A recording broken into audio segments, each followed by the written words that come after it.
Hello friends, my name is Pradeep Singh and I welcome you all in this lecture. आज के इस lecture में हम लोग डिस्कशन करने वाले हैं अपने फंडामेंटल राइट्स जो कि पॉलिटी एंड गवर्नेंस का एक इम्पॉर्टेंट चैप्टर है, उस चैप्टर पर हम लोग डिस्कशन करने वाले हैं। तो लेट्स स्टार्ट आवर लेक्चर। दोस्तों, हमारा जो फंडामेंटल राइट्स का पोर्शन है ये हमारे कॉन्स्टिट्यूशन में दिया गया है पार्ट 3 में। पार्ट 3 में article 12 to 13 deal with the portion of fundamental rights. अब इस लेक्चर सीरीज में हम लोग ये देखने वाले हैं कि फंडामेंटल राइट्स क्या होते हैं, इनकी ज़रूरत हमें क्यों है, हमने इन्हें कहाँ से लिया हुआ है, कितने फंडामेंटल राइट्स हमारे कॉन्स्टिट्यूशन में प्रोवाइड किए गए हैं और उन फंडामेंटल राइट्स के पीछे कॉन्स्टिट्यूशनल बैकअप क्या है, यानी कि उन फंडामेंटल राइट्स को कितनी मजबूती से हमारा कॉन्स्टिट्यूशन हम लोगों को प्रोवाइड कराता है। ठीक है, तो लेट्स स्टार्ट आवर डिस्कशन। सबसे पहले मैं आपको बता दूं कि इस फंडामेंटल राइट के पोर्शन को अगर हम लोगों को पढ़ना है तो हम लोगों को क्या क्या चीज़ें इसके लिए पढ़नी पड़ेंगी। फर्स्ट ऑफ ऑल, जो लेक्चर्स हमारे चल रहे हैं उन लेक्चर्स को आप ध्यान से सुनिए। इन लेक्चर्स के बेसिस पर आप पाएंगे कि all these lectures are based on some basic concepts and those concepts can be read from NCERT books. तो एनसीईआरटी बुक्स को पढ़ना मत भूलिए, क्योंकि बेसिक कॉन्सेप्ट आपको केवल आपकी एनसीईआरटीज दे सकती हैं।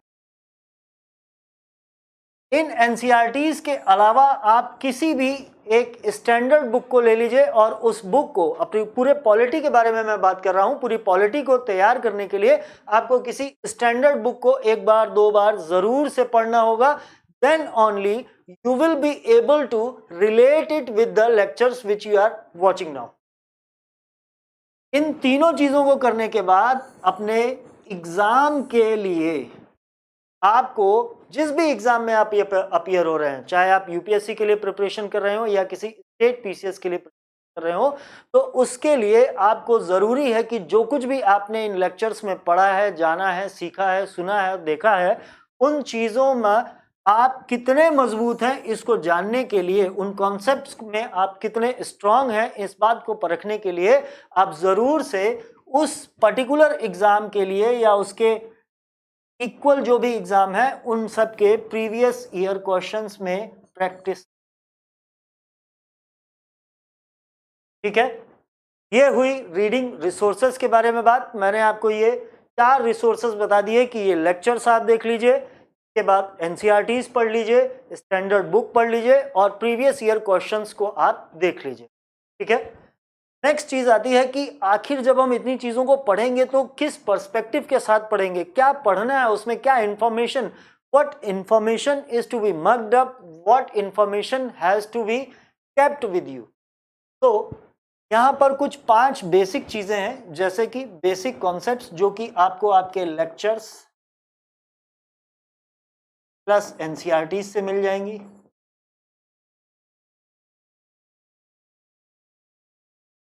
इस कॉन्स्टिट्यूशन को पढ़ने के दौरान आपको बहुत सारे आर्टिकल्स को याद रखना होगा, उनको अपने साथ रखना होगा वो इंफॉर्मेशन, तो ये आपको बेयर एक्ट से मिल जाएंगी।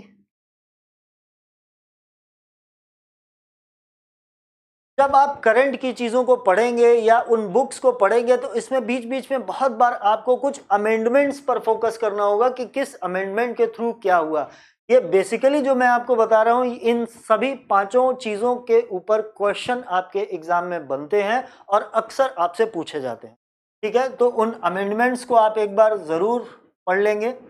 बहुत सारे केसेस हैं जो कि सुप्रीम कोर्ट वर्डिक्ट देता है, अपना फैसला सुनाता है और उस वर्डिक्ट पे जो कुछ भी उसका इशंस है, जो इम्पोर्टेंस है, उस पर क्वेश्चन बनाए जाते हैं। तो उन केसेस को, कोर्ट की रूलिंग्स एंड करंट अफेयर्स, ये 5 चीज़ें हैं, पर्सपेक्टिव्स हैं, एस्पेक्ट्स हैं, जिनके साथ ही आप पॉलिटी के इस पूरे सेक्शन को तैयार कर सकते हैं। ठीक है, तो इसमें कोई लापरवाही नहीं करनी है। ये 5 एस्पेक्ट हैं जिन एस्पेक्ट्स के थ्रू आप पॉलिटी एंड गवर्नेंस को बहुत अच्छे से पढ़ सकते हैं। नेक्स्ट हम लोग बात करते हैं अपने फंडामेंटल राइट्स के ऊपर, और इन फंडामेंटल राइट्स में हम लोग देखते हैं ये 6 चीज़ें हम लोग आज इस लेक्चर में देखने वाले हैं कि फंडामेंटल राइट्स क्या हैं, कैसे ये फंडामेंटल राइट्स हमारे कॉन्स्टिट्यूशन में दिए गए दूसरे राइट्स, अदर कॉन्स्टिट्यूशनल राइट्स से डिफरेंट है, कितने टोटल फंडामेंटल राइट्स हमको प्रोवाइड किए गए हैं, और ये फंडामेंटल राइट्स क्या इंडिया ने खुद ही डेवलप किए या कहीं से हमने इनको कहीं से इंस्पिरेशन मिली जिनके बेसिस पर हमने इनको फॉर्म किया है, इनको बनाया है,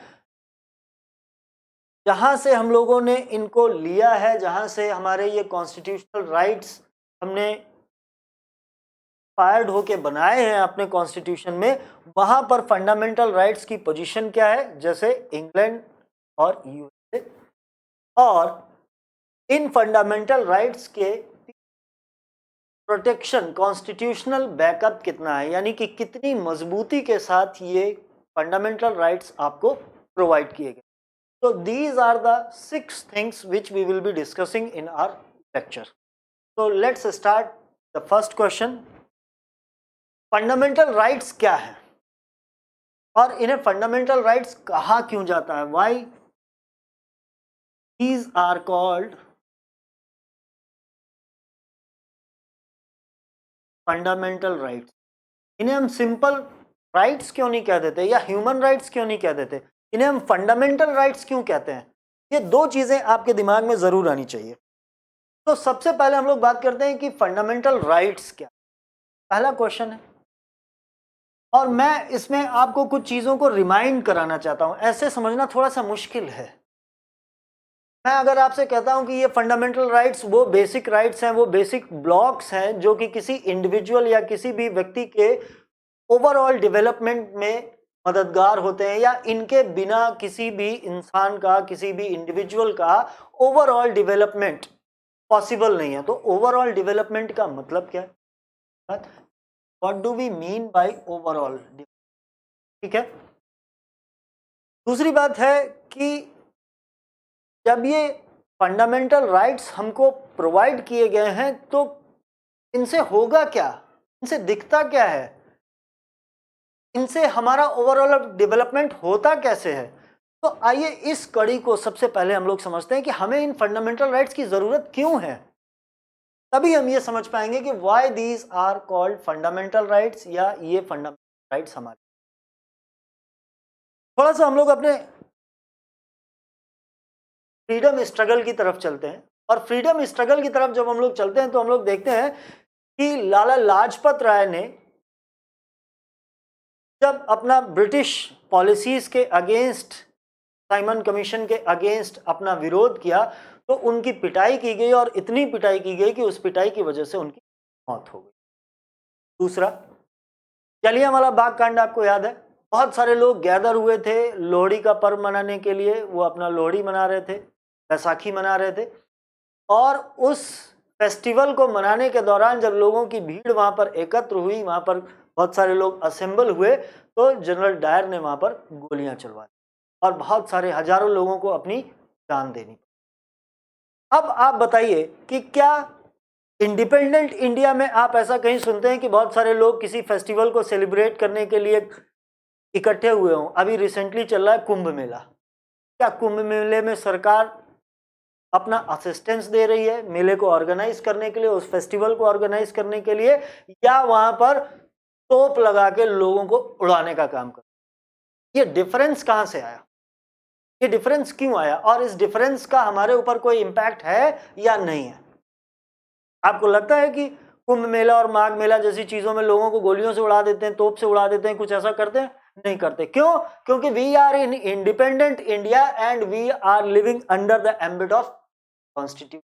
हम एक संविधान के अंतर्गत जीवन जी रहे हैं, और ये संविधान ही भारत में सर्वोपरि है। ये आप लोगों ने पिछली क्लासेस में देखा है कि संविधान ही भारत में सर्वोपरि है, और संविधान के से बाहर या इतर या उससे अलग होके हमारी गवर्नमेंट काम नहीं कर सकती, कोई अनकॉन्स्टिट्यूशनल काम नहीं कर सकती। अनकॉन्स्टिट्यूशनल कब होगा कोई काम? जबकि कॉन्स्टिट्यूशन कहता है कि आपको ये काम नहीं करना है, और फिर भी गवर्नमेंट वो काम करे, then that particular action of the government will be called unconstitutional. ठीक है ये बात? तो आप बताइए कि ये जो माघ मेला और कुंभ मेला आप इंजॉय कर रहे हैं,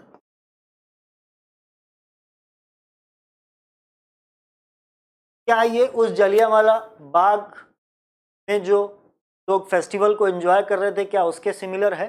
नहीं है।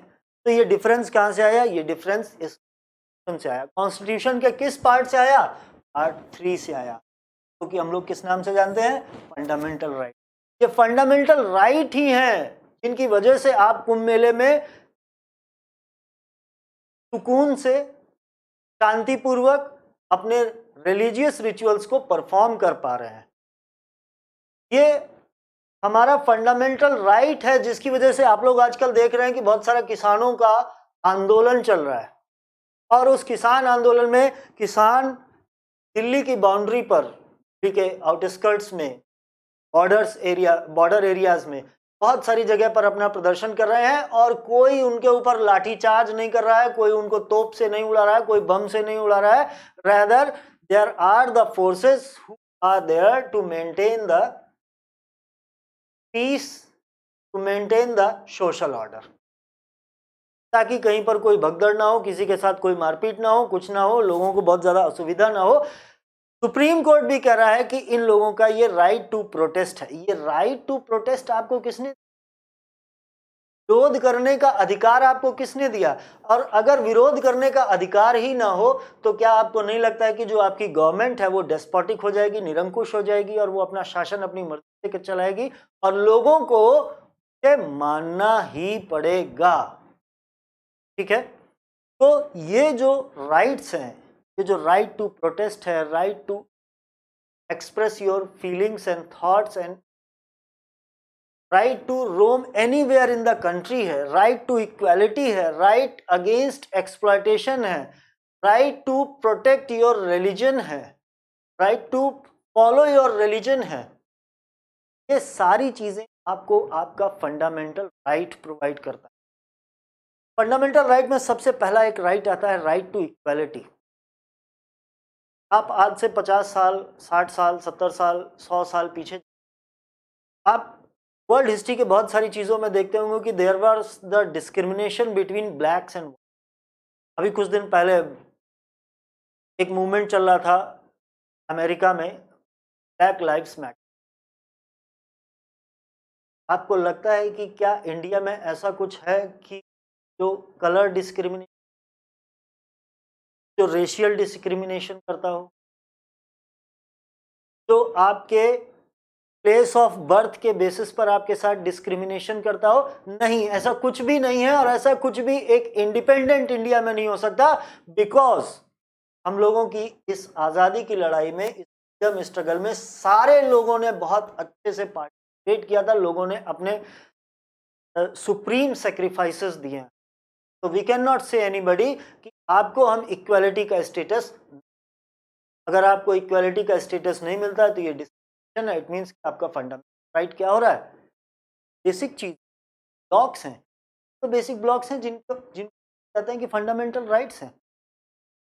वजह से तो इन्हें फंडामेंटल कहते हैं कि अगर किसी को अपने थॉट्स को, अपने व्यूज को एक्सप्रेस करने की आज़ादी नहीं है, वो फ्रीडम नहीं एंजॉय कर पा रहा है, या ब्लैक कलर डिस्क्रिमिनेशन हो रहा है, या प्लेस ऑफ बर्थ के बेसिस पर डिस्क्रिमिनेशन हो रहा है, तो आप निश्चित से कह सकते not enjoying equality with other people.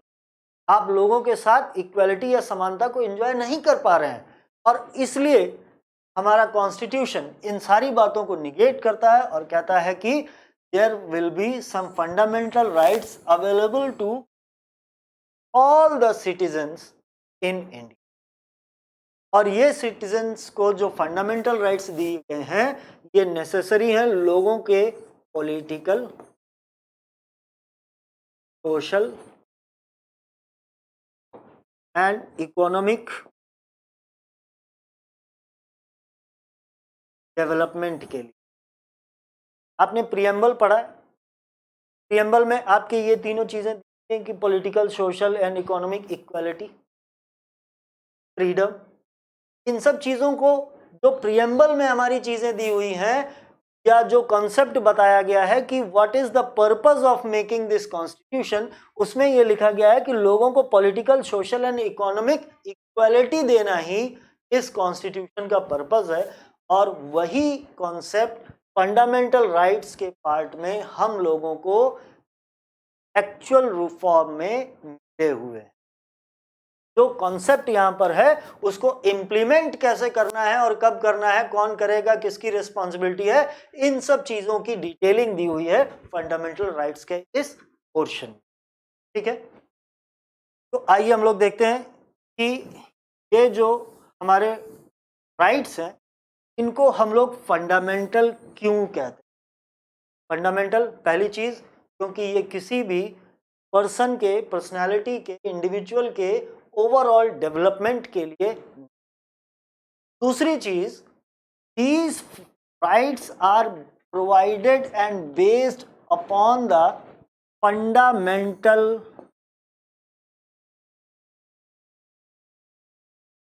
law of the land।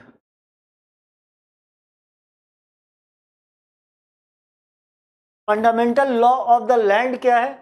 Our constitution, क्योंकि हमने आपको बताया है कि कॉन्स्टिट्यूशन ही है जिसके बेसिस पर इंडिया में सारे इंस्टीट्यूशंस, चाहे वो जुडिशरी हो, चाहे वो पार्लियामेंट हो, यानी कि एग्जीक्यूटिव, लेजिस्लेटिव एंड जुडिशरी, ये सारी चीज़ें किस पर बेस्ड हैं? कॉन्स्टिट्यूशन पर बेस्ड। और ये कॉन्स्टिट्यूशन इस लैंड का फंडामेंटल लॉ है जो कि हमको ये पोर्शन प्रोवाइड कराता है राइट का, इसलिए भी इन राइट्स को हम लोग फंडामेंट। ठीक है बात, आगे चलें।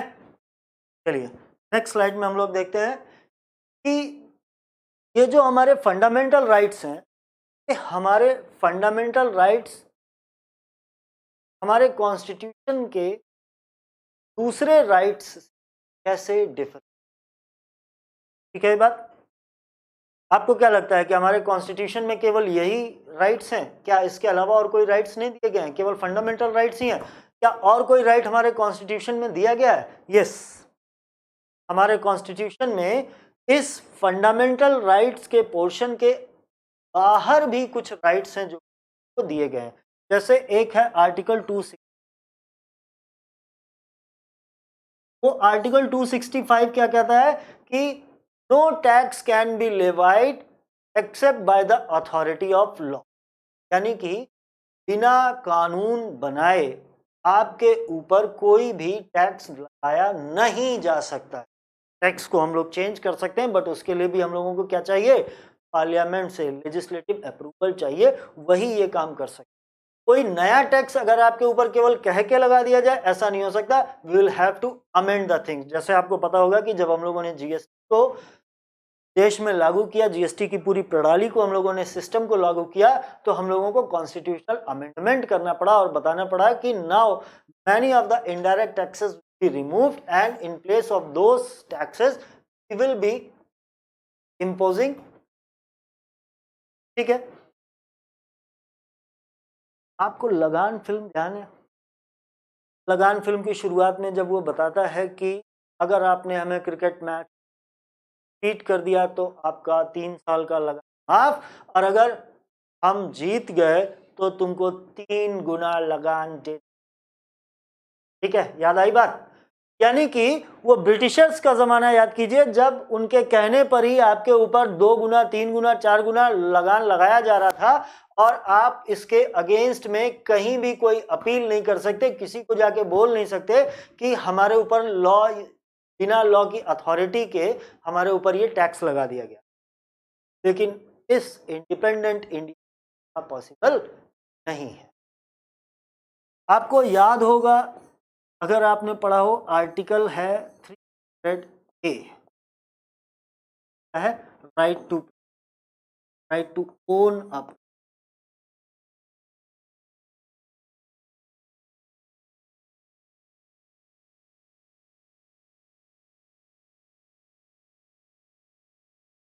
Right to own property. अगर आपके पास कोई प्रॉपर्टी है तो गवर्नमेंट उसको ऐसे ही नहीं छीन लेगी कि लाओ हमको दे दो, बस हो गया काम खत्म, जाओ निकलो। ऐसा कोई गुंडा राज यहाँ नहीं चल रहा है।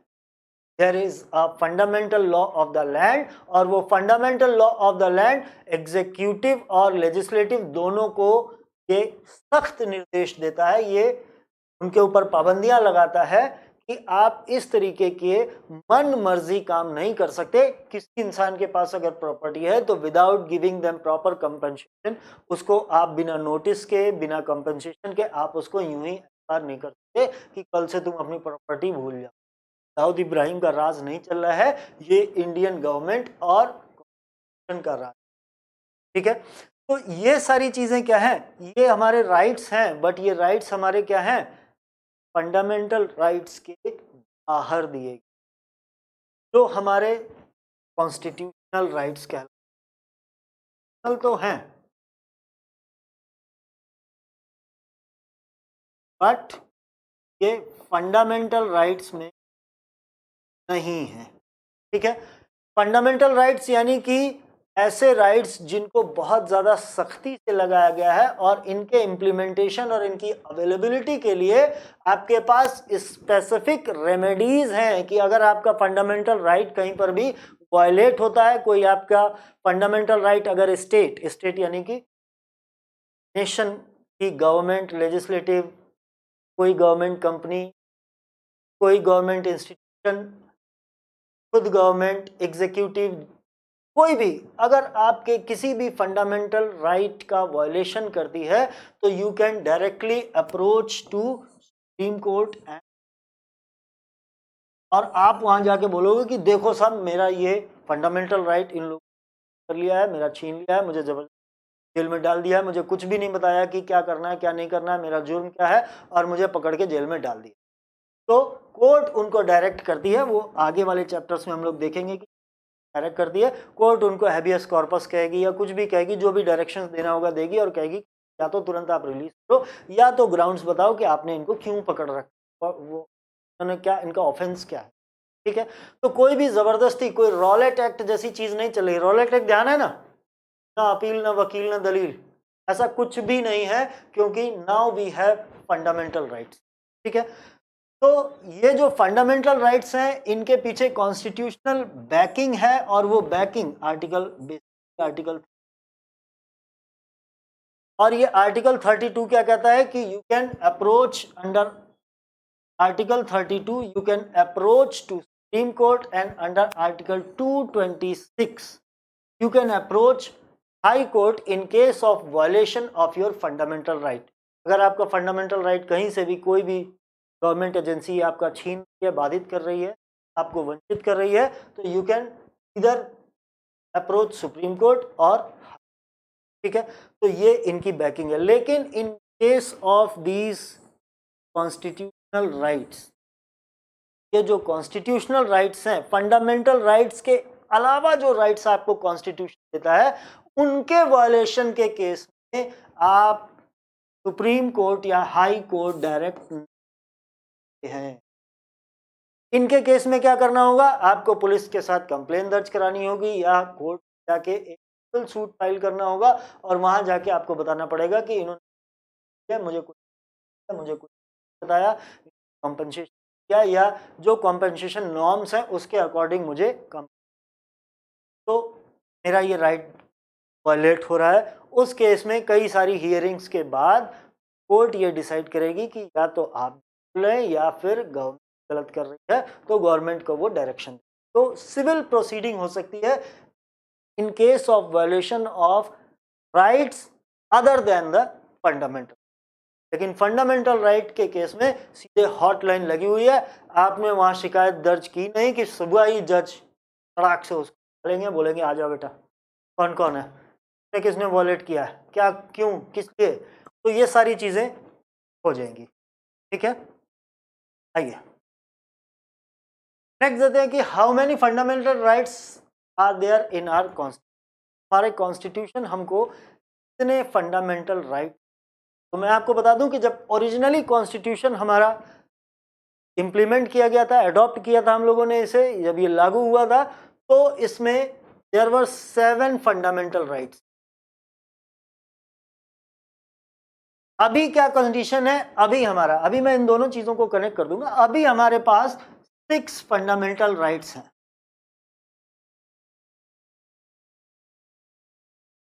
ये 6 फंडामेंटल राइट्स, पहला राइट है right to equality. Right to equality क्या कहता है कि सारे लोग एक जैसे हैं।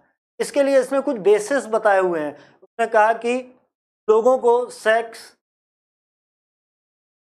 रेस, रिलीजन, कास्ट, क्रीड और प्लेस ऑफ बर्थ के बेसिस पर आप कभी भी इनके साथ डिस्क्रिमिनेशन नहीं करेंगे और हर इंसान को दूसरे इंसान के बराबर ही अधिकार होंगे, दूसरे इंसान के बराबर ही इक्वल अपॉर्चुनिटीज अवेलेबल होंगी।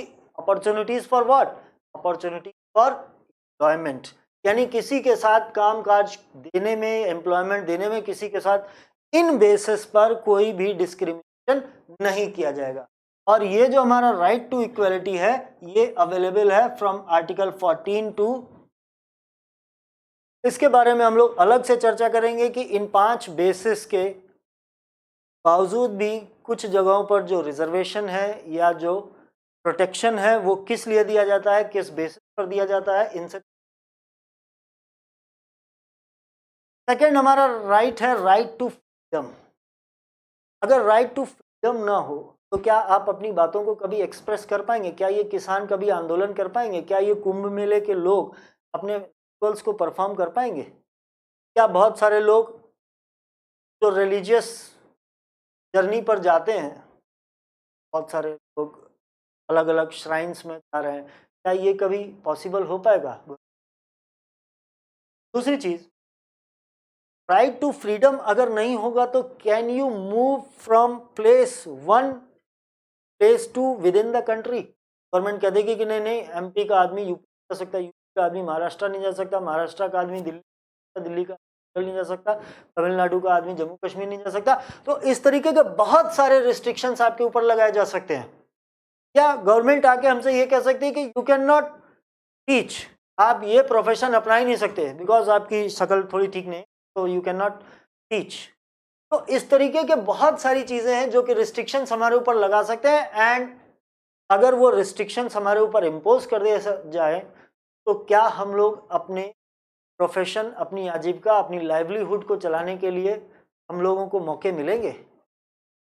And that is why there are several kind of freedoms. उसमें इकोनॉमिक फ्रीडम भी है, आने जाने की फ्रीडम भी है, उसमें राइट टू चूज प्रोफेशन है, क्योंकि ऑब्वियसली ऐसे ही प्रोफेशन आप चूज कर सकते हैं जो कि परमिसिबल हैं, क्योंकि सोसाइटी के क्रिएशन में, सोसाइटी की क्रिएटिविटी में भाग लेते हैं।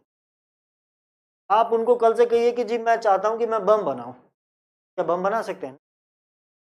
तो जो चीजें सोसाइटी के लिए बेनिफिशियल हैं, जो चीजें परमिसिबल हैं by the government of India, उनमें से कोई भी प्रोफेशन आप कभी भी अपना सकते हैं।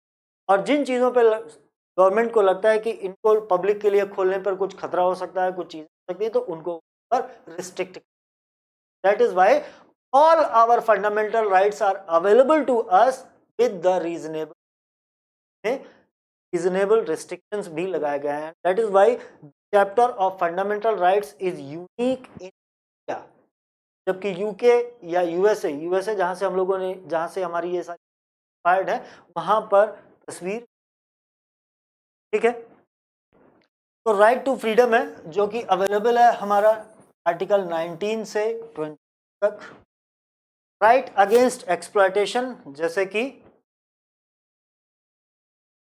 Bonded labour, forced labour, human trafficking, इन सब चीज़ों के अगेंस्ट हमको कुछ राइट्स मिले हुए हैं जो कि आर्टिकल 20 एंड 20 में अवेलेबल है। Right to freedom of religion, मैंने माघ मेला, कुंभ मेला, श्राइन और बहुत सारी रिलीजियस जर्नीज के बारे में बात की। ये इस तरीके के राइट्स हमारे अपने अपने रिलीजन को, कौन सा रिलीजन हम फॉलो कर रहे हैं, गवर्नमेंट आपसे कभी नहीं पूछने वाले कि आप किस रिलीजन को फॉलो करते हैं।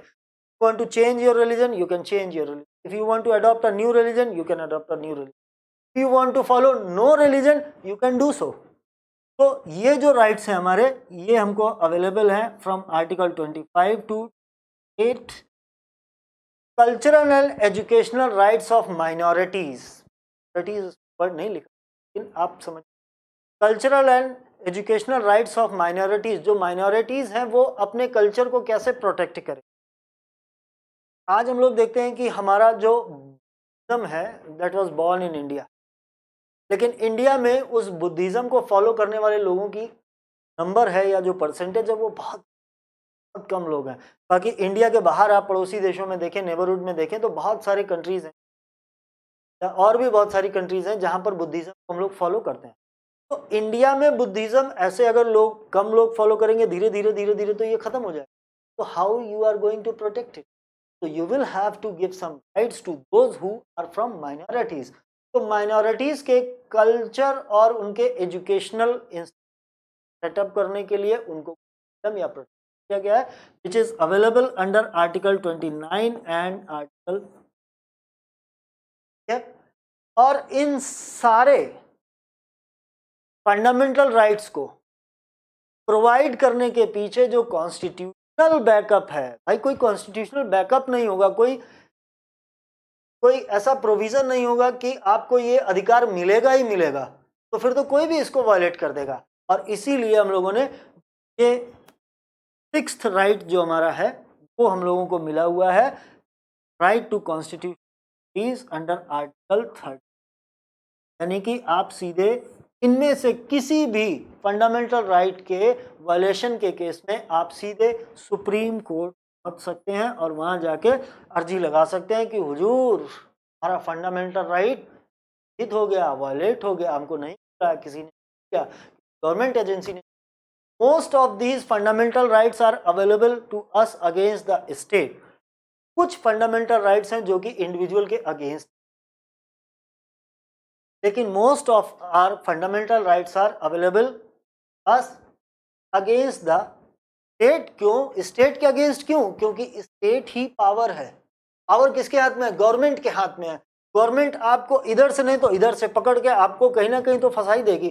तो अगर स्टेट इतना पावरफुल है, गवर्नमेंट इतनी पावरफुल है, लेजिस्लेटिव एंड एग्जीक्यूटिव इतनी पावरफुल है कि वो आपके फंडामेंटल राइट्स को बाधित कर सकती है, तो रूप से हम लोगों को डेफिनेटली हम लोगों को जो रिस्ट्रिक्शंस लगाने होंगे वो उस गवर्नमेंट या उस अथॉरिटी पर ही लगाने होंगे। अथॉरिटी के पास पावर है, उसके पास पावर होता है, वो आपको कभी भी क्रश कर सकता है, वो आपको कभी भी दबा सकता है।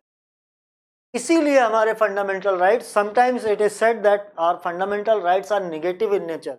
Why negative in nature? Because they put some restrictions on the authority of state.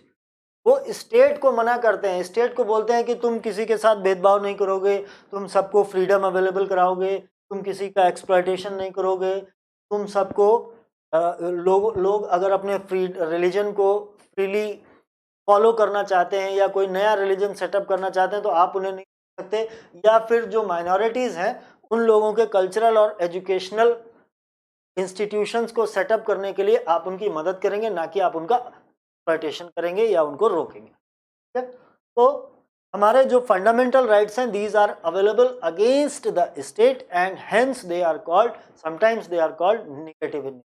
अब इन सब का बारे में जब हम लोग डिटेल में हम लोग डिस्कशन करेंगे तो हम क्या रिस्ट्रिक्शन है और क्यों रिस्ट्रिक्शन और ये काम करते हैं। चलिए अब हम बात करते हैं कि फंडामेंटल राइट हमारे आए अचानक। हमारी कॉन्स्टिट्यूएंट असेंबली को सोते सोते अचानक दिख गया कि और इम्पोर्टेंट चीज है कि हमारी, नहीं ऐसा नहीं है। फंडामेंटल राइट्स हम लोगों ने बनाया, इसके पीछे एक इनका हिस्टोरिकल बैकग्राउंड है, और ये हिस्टोरिकल बैकग्राउंड हम लोगों को ये बताता है कि जो डिमांड है कि हमारे पास फंडामेंटल राइट्स होने चाहिए, because this particular part is a particular portion of our constitution, the part of modern civilization. ये आधुनिक सभ्यता का भाग है। अगर आप अपने सिटीजन्स को फंडामेंटल राइट्स नहीं दे रहे हैं, आप नॉर्थ कोरिया के बारे में बहुत सारी बातें सुनते हैं, क्या नॉर्थ कोरिया में लोग अपने फंडामेंटल राइट्स उनके पास हैं कुछ? क्या वो अपने फंडामेंटल राइट्स को एंजॉय कर पाते हैं? नहीं, लोग वहां पर फ्री नहीं है। उनको कम्युनिटी से जब कोई भी संदेश आता है कि आपको यहाँ पर गैदर होना है तो they immediately go and gather at some predestined place. वहां पर जाके उन लोगों को बताना पड़ता है कि नहीं आ गए हैं, और जो स्टेट उनको बोलेगा वो काम उन्हें करना पड़ता है, चाहे वो बॉन्डेड लेबर हो, चाहे वो फोर्स लेबर हो, जो कुछ भी हो। उनके पास फंडामेंटल राइट्स नहीं।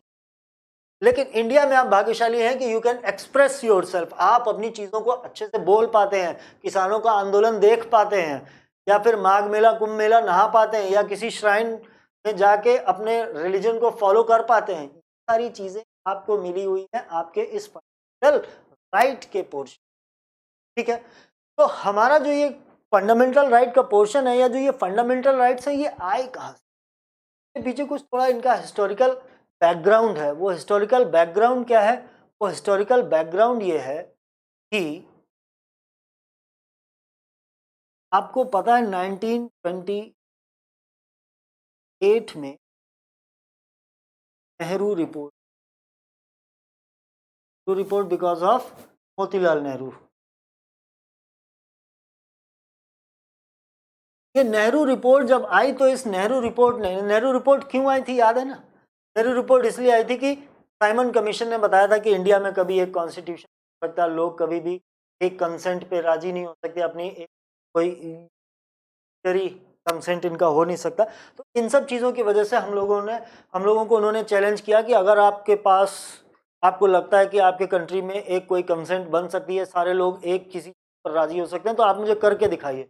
तो वो इसीलिए वो नेहरू रिपोर्ट आई और इसने बताया कि हमारा जो कॉन्स्टिट्यूशन होगा वो कैसा होगा, किस तरीके का होगा, क्या क्या चीज़ें उसमें होंगी, क्या क्या प्रोविजंस। और इस नेहरू रिपोर्ट में फर्स्ट टाइम ये डिमांड की गई कि इंडिया में भी फंडामेंटल राइट्स होने, 12-13 फंडामेंटल राइट्स की इन्होंने डिमांड की थी, क्योंकि बाद में ब्रिटिश गवर्नमेंट ने डिक्लाइन कर दिया और रिफ्यूज़ कर दिया और बोले कि नहीं नहीं, यहाँ तो नहीं लग, यहाँ क्यों नहीं लग सकता? रीज़न क्या है कि यहाँ नहीं हो सकता? बिकॉज हमारा जो ये पॉलिटिकल सिस्टम है, ये जो पूरा पॉलिटी है, का मोस्ट पोर्शन जो है वो रिजेंबल करता है ब्रिटेन के पॉलिटी। हमने अपनी पॉलिटी के बहुत सारी चीज़ों को वहीं से डिराइव किया है। आपने देखा ही होगा कि 1935 का जो एक्ट है, से हमारे गवर्नमेंट के स्ट्रक्चर वाली बहुत सारी चीज़ें हमारे उस एक्ट से, यानी कि हमारा जो पॉलिटिकल पॉलिटी है, इसका बहुत क्लोज रिजेंबलेंस है यूके की पॉलिटी के साथ। वहाँ पर कोई किंग होते हैं, और आपको पता है कि जो ब्रिटेन का कॉन्स्टिट्यूशन है दैट इज अनरिटन, वो रिटन नहीं है। रिटन नहीं है इसका मतलब क्या हुआ?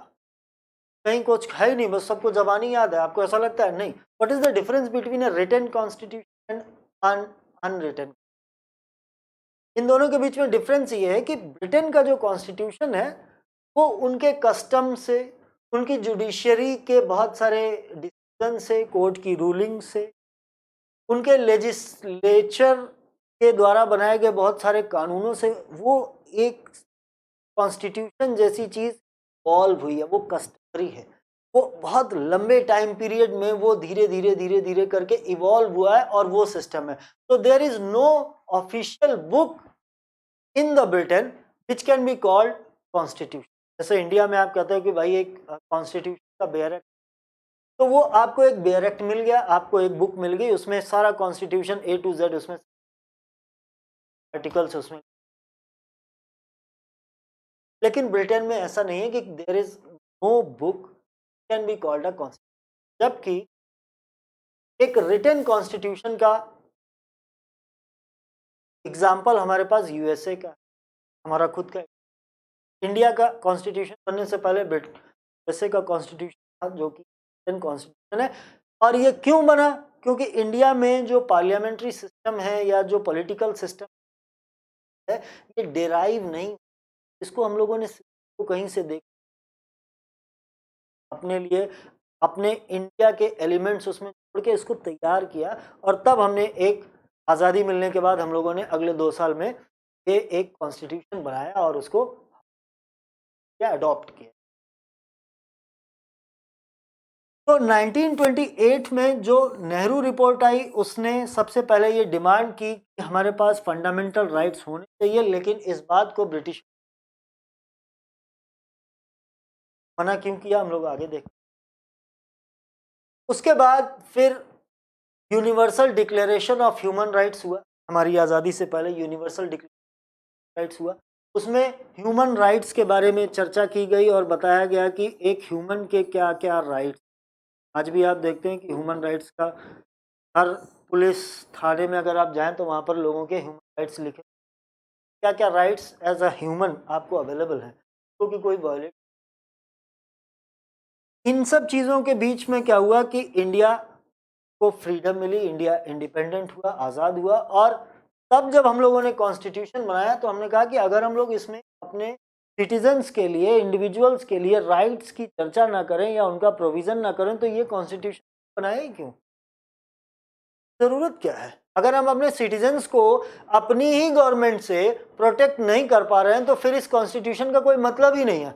And that is why read so many constitutions of the world, और यूएसए के कॉन्स्टिट्यूशन जो बिल ऑफ राइट्स है, बिल ऑफ राइट्स मतलब कोई एक चैप्टर नहीं है, ये 10 जो अर्ली 10 अमेंडमेंट्स हुए उसके उन कॉन्स्टिट्यूशंस में ये अलग अलग जगह है।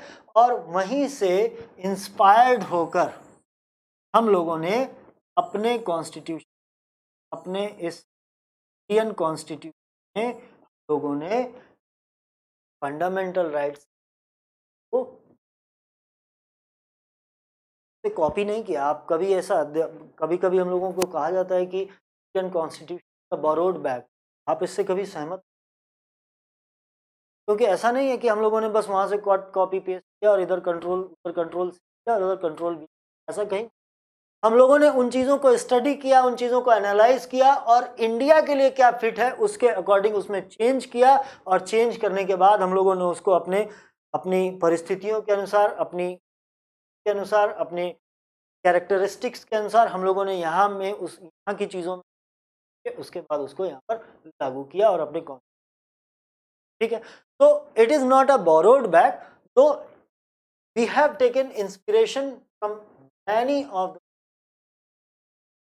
तो हमने जहाँ से जो चीज़ें तो हम लोगों ने लिया और यहाँ पर हम लोग को अपनी परिस्थितियों में रख के देखा और उसके बाद तो ठीक है। तो ये बात आपको पता चल गई कि हम लोगों ने ये कॉन्स्टिट्यूशन का फंडामेंटल राइट्स वाला पोर्शन कहाँ से लिया, कॉन्स्टिट्यूशन ऑफ यूएसए में से बिल ऑफ राइट्स। चलिए आप बिल ऑफ राइट्स ही लिखेंगे, लेकिन अगर अंदर कभी आपसे क्वेश्चन पूछा जाए, जैसा कि वो पूछा जाता है कि कहाँ पर है, तो आप बता दीजिएगा contain in the first 10 amendment of the constitution.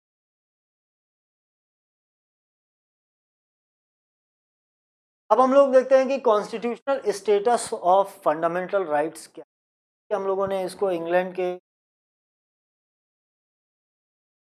है और फिर देखना है कि इंडिया के पर्सपेक्टिव क्या है। तो थोड़ा सा हम लोग हिस्ट्री में पीछे जाते हैं और इंग्लैंड का ज़माना, वहाँ की सरकार, वहाँ का पॉलिटिकल सिस्टम हम लोग एनालाइज करते हैं और हम देखते हैं कि वहाँ पर जो जुडिशरी है, इंडिया में क्या है, 3 चीज़ें हैं ना, लेजिस्लेटिव,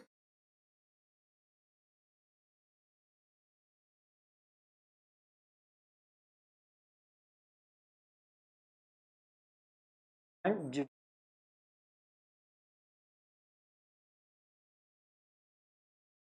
इन तीनों के बीच में इंडिया में एक बैलेंस क्रिएट किया गया। अगर ये बैलेंस नहीं होगा तो सारी चीज़ें गड़बड़ हो जाएंगी। ये कुछ भी कानून बनाएगा, ये कुछ भी कानून को अपने तरीके से लागू करेगा और ये कुछ भी अलग से बड़बड़ाता रहेगा। तो क्या इससे हम लोग एक हार्मोनियस स्टेट बना सकते हैं, हार्मनी क्रिएट कर सकते हैं? No, we can not do that, because ये अपनी अलग पावर लेकर अपनी अलग अकड़ में बैठते हैं और पार्लियामेंट का अलग ही टशन है। ये एग्जीक्यूटिव है, ये आईएएस अधिकारी है, कैबिनेट सेक्रेटरी है, इनका भी कोई कम नहीं है, तो ये एंड देन द जुडिशरी जजेस, those who are having some privileges also, तो ये अपनी अलग चीज़ों में चलते रहेंगे। तो इन तीनों के बीच में जो क्लैश होगा, क्या उस क्लैश से हम कोई क्रिएटिव चीज़ हासिल कर सकते हैं? Can not. और इसीलिए इंडिया में जब कॉन्स्टिट्यूशन बनाया गया तो इस बात को बड़े ध्यान से, इस बात को बड़े ख्याल से बनाया गया कि इन तीनों के बीच में क्लैशेस को कम किया जाए और हार्मनी को बढ़ाया जाए। जबकि इंग्लैंड में अगर आप देखेंगे तो वहां पर जुडिशरी के पास कम पावर है इन कंपैरिजन टू पार्लियामेंट। वहां पर पार्लियामेंट सुप्रीम है और वो पार्लियामेंट इतनी सुप्रीम है कि वो कोई भी कानून बना सकती है। अगर आपको कोई फंडामेंटल राइट मिला हुआ है तो they can seize the availability of that fundamental right, और उसमें जुडिशरी केवल बगल से खड़े होकर देखता रह सकता है कि उन्होंने ये फंडामेंटल राइट छीन लिया। They can not do that. हालांकि ये अलग बात है कि वो उनका अनरिटन कॉन्स्टिट्यूशन है, अपने अपने लोगों से वो उनको डर भी है और इसलिए वो कोई भी ऐसा कदम नहीं उठाएंगे या उस कस्टम्स को, उस रिस्पॉन्सिबिलिटी को वो बेयर करते हैं कि लोगों ने हमें यहाँ वोट दे के भेजा है तो we are responsible for the welfare of the people of our citizen, और इसलिए वो कोई भी ऐसा कदम नहीं उठाते कि लोगों के फंडामेंटल राइट्स को वो छीन लें। लेकिन अगर वो छीन लें तो there is no constitutional backup जो पार्लियामेंट को ऐसा करने से रोक ले। इट मीन्स कि वहां पर लेजिस्लेटिव से के कंपैरिजन में कम पावरफुल है, और इसीलिए जब वहां पर किसी का कोई फंडामेंटल राइट अगर बाधित होता है तो they rush to the approach to और जुडिशरी उसको फैसला देती कि नहीं नहीं भाई ये तो गलत बात है प्लीज, तो वो तो केवल रिक्वेस्ट कर सकते पार्लियामेंट। जबकि इंडिया में ऐसे प्रोविजन बनाए गए कि वो वायलेट हो ही नहीं सकता, वो ऑटोमेटिकली अगर ऐसा कोई कानून गवर्नमेंट बनाती है जिससे कि आपका कोई फंडामेंटल राइट आपका वायलेट होता है तो वो कानून चलेगा ही नहीं, वो ऑटोमेटिकली डिलीट हो जाएगा। It is mention clearly in our constitution. कहाँ पर मेंशन है और क्या क्लियर मेंशन है वो नेक्स्ट स्लाइड में मैं आपको बता, ठीक है। तो आप देखिए कि जो फंडामेंटल राइट्स की स्टेटस है, इनका जो स्टेटस है वो इंग्लैंड में थोड़ा सा वीक है, और ये डिपेंड करता है वहां की लेजिस्लेटिव पर कि वो आपको कैसे कितना क्या अवेलेबल है, ठीक है। अब बात करते हैं यूएसए की। यूएसए क्या है ना, बड़ा सोच समझ के इवॉल्व, बड़े सारे संघर्षों के बाद इवॉल्व हुआ है, बहुत सारे स्ट्रगल, नॉर्थ साउथ के डिवीजन और उनके बीच के इस बहुत सारे युद्ध के बाद वो डेवलप हुआ है। तो यहाँ पर चीज़ों को बड़ी समझदारी के साथ रखा गया और यहाँ पर जुडिशरी को सुप्रीम कंडीशन प्राप्त। सुप्रीम स्टेटस किसका है? जुडिशरी का है।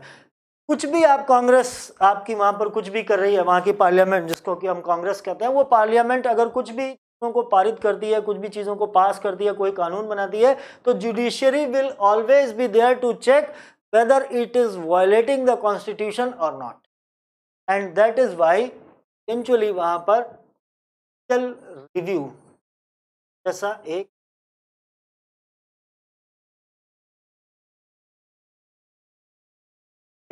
ये जुडिशियल रिव्यू का जो राइट है ये जुडिशरी के पास वहां पर है, और जुडिशरी वहां पर सुप्रीम है, क्योंकि आपको पता है कि इंडिया जैसा इंडिया को आप जानते हैं कि,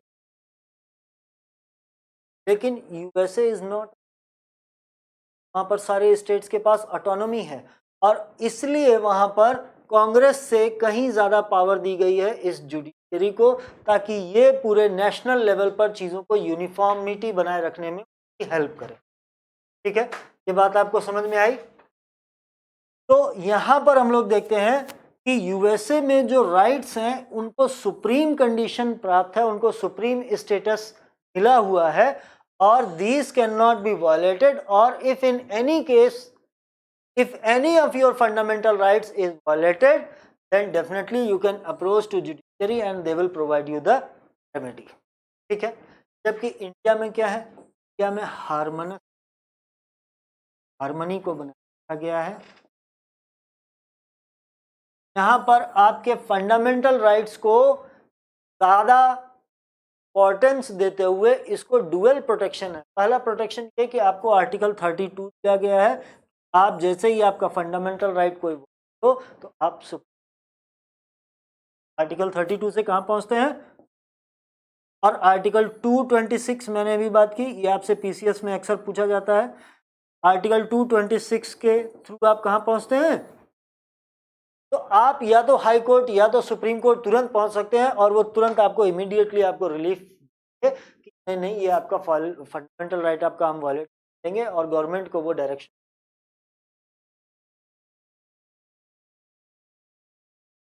दूसरी चीज क्या है, the duty of making these fundamental rights available is lying with the, supreme court की जिम्मेदारी है, जुडिशरी की जिम्मेदारी है कि वो ये चेक करे कि सब लोगों को उनके फंडामेंटल राइट्स कंटिन्यूअसली बिना किसी रुकावट के मिल रहे हैं या नहीं मिल रहे हैं।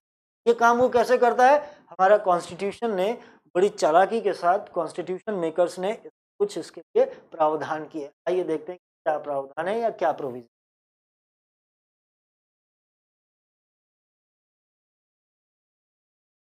और वो प्रावधान क्या है, वो प्रोविजंस क्या है।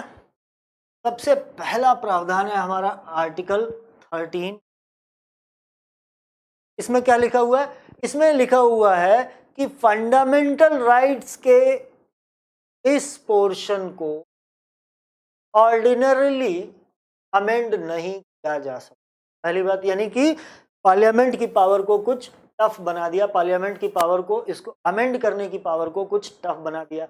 इसमें लिखा गया, इस आर्टिकल 13(2) में लिखा गया कि कोई भी ऐसा लॉ या स्टैट्यूट या गवर्नमेंट ऑर्डर, पर लैंग्वेज में कहें तो गवर्नमेंट ऑर्डर या गवर्नमेंट का डिसीजन या कैबिनेट का डिसीजन या कोई भी अध्यादेश या कोई भी लॉ, अगर कोई भी लॉ या गवर्नमेंट ऑर्डर ऐसा हो जो कि किसी भी फंडामेंटल राइट को इन्फ्रिंज करता है या उसको वायलेट करता है या इसकी अवेलेबिलिटी में कोई अड़चन पैदा करता है, कोई रुकावट डालता है, then definitely automatically that law और the government order will be declared null and void up to the extent of, यानी कि कोई लॉ हमने बनाया। अब मैं आपको इसको रिलेट करके बताता हूं। आप लोगों ने शायद बहुत बार सुना होगा आईटी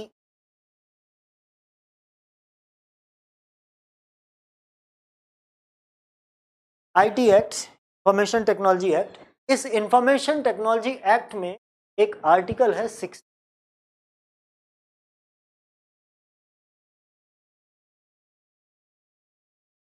अब रहा नहीं, इसीलिए ये इंपॉर्टेंट। ये क्या कहता है, ये कहता है कि अगर आप किसी पर्सन को, किसी इंसान को कार्टून बना तो यू कैन बी, आप थोड़ा सा पीछे जाइए, 4-5-6 साल पीछे जाइए, 2004 के आसपास जब आप जाएंगे तो आप देखेंगे कि देयर वर फ्यू गर्ल्स जो कि हम लोगों ने पकड़ा था, और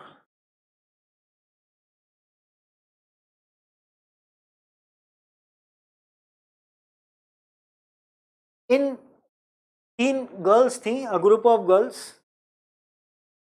there were 3 girls who were actually mocking the death of Bala Saheb Thackeray. और जब ये लोग उसको मॉक कर रहे थे, उनका मजाक उड़ा रही थी, उनको कुछ बोल रही थी, तो इन लोगों को पकड़ लिया गया और कहा गया कि ये आपने गलत किया, ऐसा अलाउड। दूसरी चीज की, there was a cartoonist made the caricature और the cartoons of Mamata Banerjee.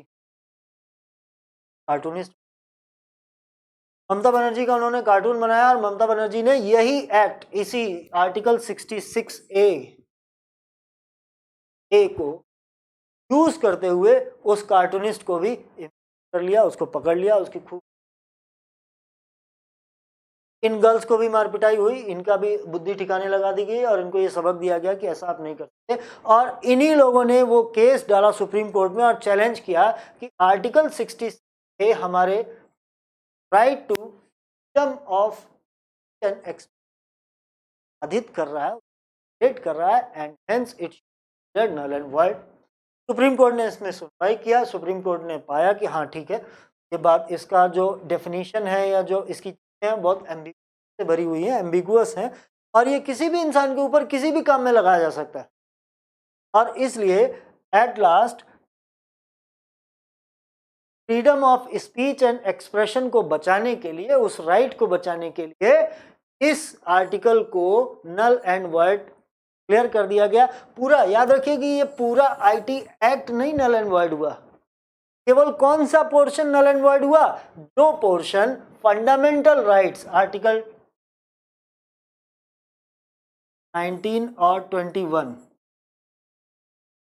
इन दोनों को जो आर्टिकल बाधित कर रहा था, वायलेट कर रहा था, केवल वही पोर्शन यानी कि आर्टिकल नंबर 66A को हम लोगों ने नल एंड वॉइड कर दिया और उसको, तो ये है हमारे इस आर्टिकल 13 का और इसी के तहत हम लोगों को ठीक। दूसरी चीज है कि हमारे इस फंडामेंटल राइट्स को प्रोटेक्ट करने के लिए एक और चीज अवेलेबल है और वो चीज वो है power of judicial review. Judicial review का क्या मतलब होता है? जुडिशियल रिव्यू का मतलब है कि जुडिशरी के पास यानी कि supreme court and high court के पास क्या है, एक जुडिशियल रिव्यू की पावर है और वो ये देखती है कि पार्लियामेंट ने जो भी कानून, चाहे वो पार्लियामेंट ने बनाया हो चाहे वो स्टेट लेजिस्लेचर ने बनाया हो, इन्होंने जो भी कानून बनाया है उसको वो रिव्यू कर सकती है और रिव्यू करके वो ये बताएगी कि क्या कोई ऐसा कानून तो नहीं आपने बनाया है जो कि फंडामेंटल राइट को वायलेट करता हो, और अगर ऐसा है, इफ दैट पर्टिकुलर लॉ और गवर्नमेंट ऑर्डर और statute is violating any of your fundamental right, then that particular portion of that act और लॉ विल बी डिक्लेयर्ड। तो ये पावर हमारी और के through supreme court, high court ensure करते हैं, अपनी ड्यूटी को फुलफिल करते हैं कि सिटीजन्स को उनके फंडामेंटल राइट्स मिल रहे हैं। बात समझ आई? आइए अब इस बात पर बात करते हैं कि व्हाट इज हमारे इस आर्टिकल 13(2) ने लॉ को भी डिफाइन किया है। अगर हम सिंपल कहें कि कोई भी लॉ या कानून ऐसा नहीं बन सकता, तो गवर्नमेंट कोई ऑर्डर दे दे और कह दे कि this is not a law, तो इस लॉ को डिफाइन करना बहुत जरूरी है। अदरवाइज तो गवर्नमेंट के पास बहुत सारे तरीके हैं कि वो आपके फंडामेंटल राइट्स को वायलेट कर ले, आपसे छीन ले। ठीक है, तो हमारे इस कॉन्स्टिट्यूशन में आर्टिकल 13 में लॉ को भी डिफाइन किया गया और क्लियरली बताया गया कि a law is not simply a law. Any government order और स्टैट्यूट और कैबिनेट डिसीजन और any order from any of the government institution, कुछ भी चीज अगर किसी भी गवर्नमेंट की कोई एजेंसी हो या गवर्नमेंट खुद हो, एग्जीक्यूटिव हो, लेजिस्लेटिव हो, कोई भी ऑर्डर दे, लॉ बनाए, स्टैट्यूट बनाए, कुछ भी करे, लेकिन अगर वो किसी फंडामेंटल राइट को वायलेट करता है तो उसको नल एंड वॉइड कर दिया जाएगा। लॉ मीन्स नॉट नेसेसरली कि वो लॉ ही हो, वो गवर्नमेंट ऑर्डर भी हो सकता है, वो कैबिनेट का कोई डिसीजन है, वो प्रेसिडेंट के द्वारा प्रमलगेट किया हुआ कोई अध्यादेश भी हो सकता है। ठीक है, तो ये थी सारी जानकारी हम लोगों की इस फंडामेंटल राइट्स की अवेलेबिलिटी के बारे में, कहाँ से ये लिया गया। अब इस पे बेस्ड कुछ क्वेश्चंस हैं जिनको कि आप लोग चैप्टर वाइज क्वेश्चन रहे हैं, तो आप इस पर्टिकुलर फंडामेंटल राइट्स के इंट्रोडक्शन वाले पोर्शन जो भी क्वेश्चंस आपको मिलते हैं तो टॉपिक वाइज वो क्वेश्चन कर दीजिए और देखिए कि क्या आप उनको सॉल्व कर पाने की है या नहीं है। नेक्स्ट लेक्चर में फिर मिलते हैं। Good bye.